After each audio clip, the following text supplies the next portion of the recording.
Welcome, fellow INFJ folk. It's Comanche the INFJ. And to all you fathers out there, happy Father's Day. To all those who have fathers out there still around, love your fathers and the ones that are actually trying to be there.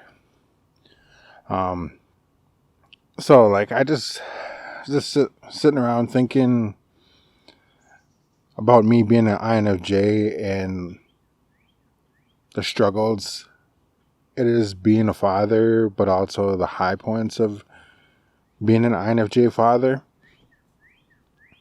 And of course, there's extreme highs and extreme lows just because you think so much and you focus on stuff in the moment. So I'm very in touch with how my children are. And like I said before, that I haven't really delved into the MBTI for each individual child, but I do know what they are. And like I said, I have to figure out who I am, what an INFJ totally means, to begin the understanding of what my children are. And I gotta hurry up because they're getting old, man. They're getting old. But so like my oldest, he's in INTJ, and me and him we really click and we really vibe. He understands me. We were able to conversate for long periods of time, and we just have a great understanding with one another. A lot of me rubbed on him, and also his mother. I don't know what his mother is, but she was pretty cool to a point. But like me and him really connected all our lives together, and he understood where I was coming from. Of course, we had our differences, but I don't think I really got hurt. There was no extreme lows with him. But then of course my next son is he's the ISFJ. Hold on, we got a motorbike. We have construction going on around here, so people have to drive by a lot more than usual. So I talked a little bit about my ISFJ son, and if you want to hear our understanding somewhat to one another, you can click on 2 videos ago, right? I talked a little bit more about him, but then the next in line is my junior, and my junior is actually the same as my second youngest son. They're both INTPs, and again, I don't know much about it, but I know that they're what do you call empaths, one more than the other. They're always feeling my vibe. We got a truck driving by, but so they're more empathic than some of the other kids. Just like yesterday, I was doing a vlog section for my other channel, and I was talking about my dad, and it was kind of like an emotional thing. So then when I came down, I didn't want to go upstairs. I didn't want to sit alone, so I came to sit downstairs just to vibe off of them, get their energy.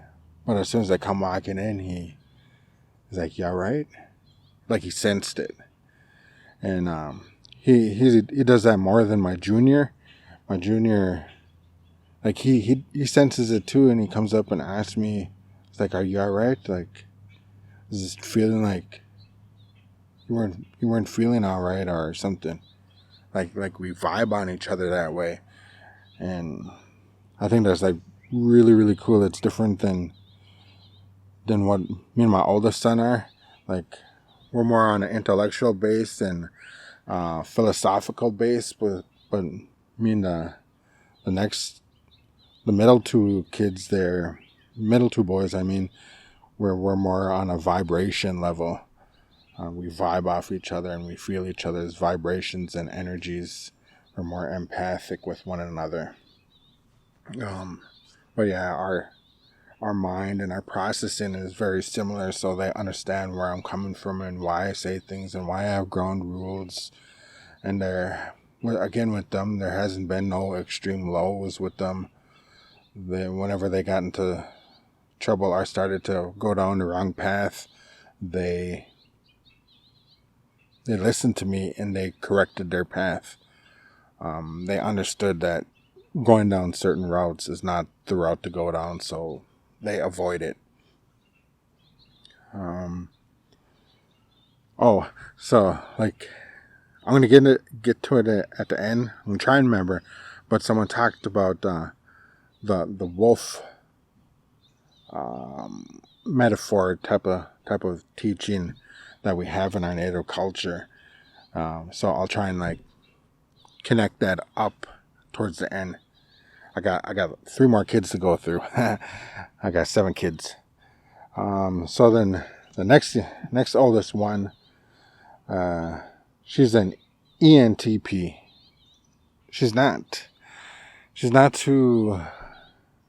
an empath, as far as I know. But me and her are more like the oldest son, more on an intellectual, philosophical level, and we vibe off each other, and we just know our grounds and where we stand. So like we have a deep connection as well.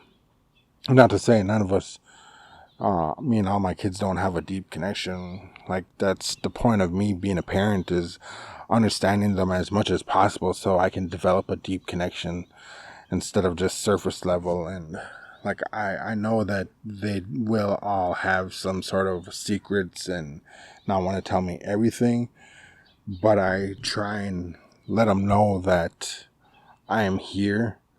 I understand and I know when they're going through stuff, because I am an empath myself, and I'll figure out ways to question them to get them to open up. Like, even if they don't want to, some of those, therapeutic questionings and tactics that I learned from before. Not to say I'm a therapist or anything, but I just understand, and also like the healing processes and the healing techniques, and of course, then we have some cultural healing techniques and all of that type of stuff that I also incorporate with them. So then the next one is, because next one in line is the twin daughter. What was she, like 3 minutes, 6 minutes younger or something like that? I can't remember.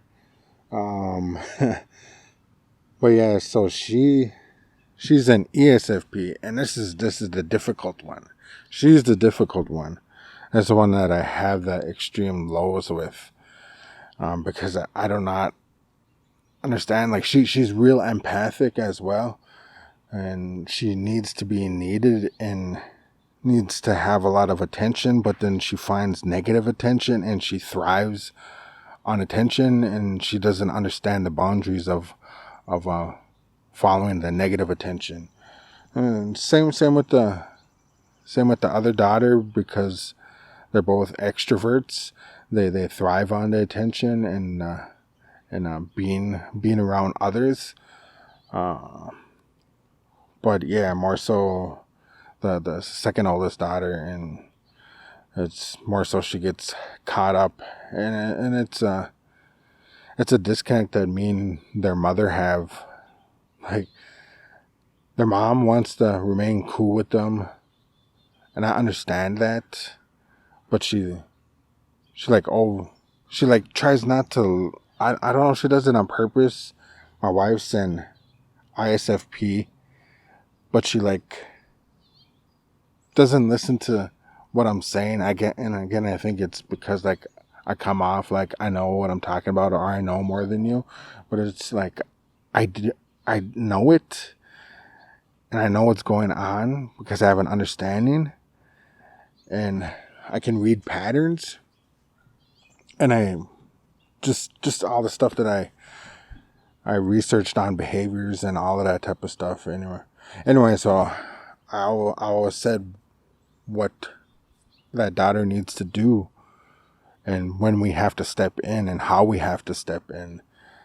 Like she's allowed on social media, but to a point, and when she starts falling into that emotional downfall and those extreme lows, we have to step in as parents and eliminate that, and to get her back into doing constructive artistic type of things, journaling and focusing on the positive and the positive attentions versus the negative that she allows herself to fall into.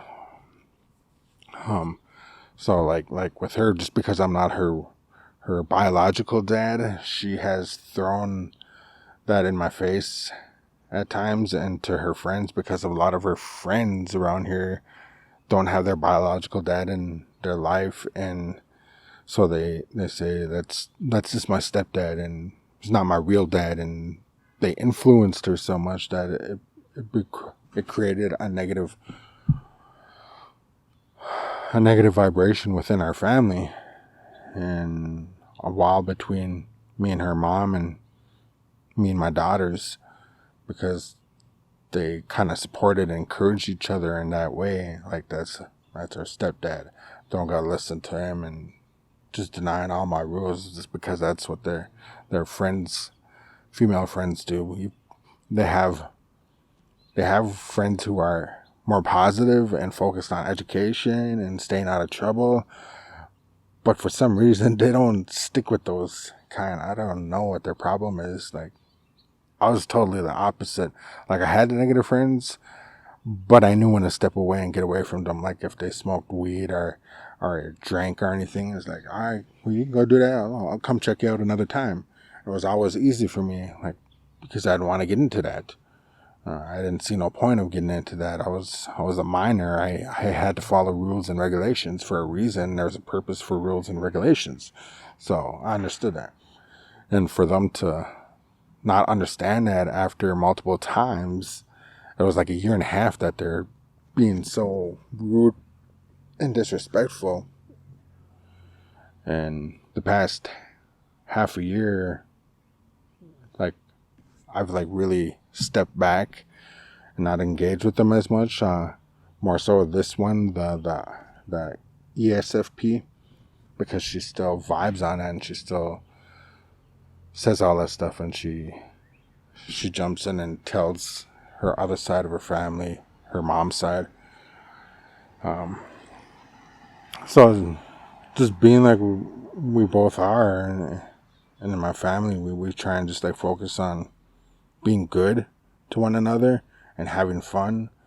So, but I still got that in the back of my head, like what she's doing behind our backs, and like I see the negative habits and how the behaviors are falling. But then when I try and put it out to the mom, she ignores it. And that was the thing, like we got her into therapy. We got both of the girls into therapy, because it was their choice.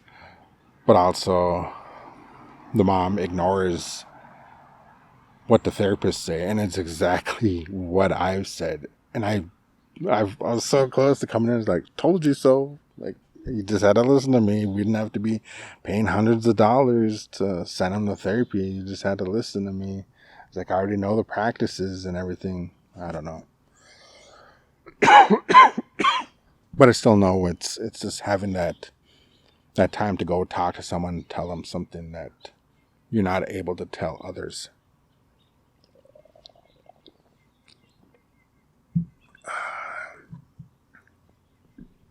So that's where the extreme lows come in. And, you know, like I can't expect my wife, who is an ISFP, to understand, because she's not able to place herself in those type of situations. So to feel how hurtful that is when you have a daughter or a child saying that you're not my real dad, and telling friends and family that that's not my real dad. I don't have to really listen to them, and all this other negative stuff, and it's so hurtful. Like, because just because I wasn't there at birth, I was still there since they're 3 years old, and I raised them. I did everything with them. Their real parent, their real dad or whatever, the biological dad, was never there, never cared. And the same with their that pretty much that side of the family was never there. I was the one there, so it's like really, really gets under my skin, like, and and even that's another thing that always has hurt me as a father, because the kids, the babies, the toddler age, they what do you call, they fall for more for the mother, and they choose the mother over the dad, except my second youngest boy. And when they do that, that's like really hurtful. Like, and okay, I'm gonna say it like I know, because I really don't know why they do it. And just coming from me, like, I've really tried to be the best parent as possible and how to take care of them most of the time. And I can't expect them to know that or understand what I'm doing and why I'm doing it and why I'm there more. And even on an emotional level, that's where the extreme lows all come into play. Like, why don't a dad get the same? Why is a dad treated less than? And that's, of course, then my INFJ thought process just goes through everything, not understanding, not knowing. And I don't understand it because I never really had a dad there as well. The stepfather that I did have, he was never really a connection. I really tried to be so much engaging or engaged with me. There, we had moments, but that's it. Like, I didn't have no dad to sit and talk to. I didn't have no parent to sit and talk to. But yeah, so yeah, that's a lot. Then also, then we come to the second youngest, which is the IS or the INTP, one who's more empathic, and like, he's my second big baby. Like, he's the one I can roll around with and play with and tickle and wrestle with. And like, me and all my kids, we all tell each other we love each other. A lot of the times I resort to, my wife says I'm the ditto king, ghost type of thing. I don't say ditto, I say two. I don't know if it's a Minnesota thing or what, but like, when I say love you or say something, and for me to echo it, I say two. That's it. Like, I love you too. Two. I don't know. That's just what I do. So yeah, me and him like really vibe on each other, and it's, like I said, it's not on a philosophical level. It's just more emotionally based, and we say little short things to each other, and we get it.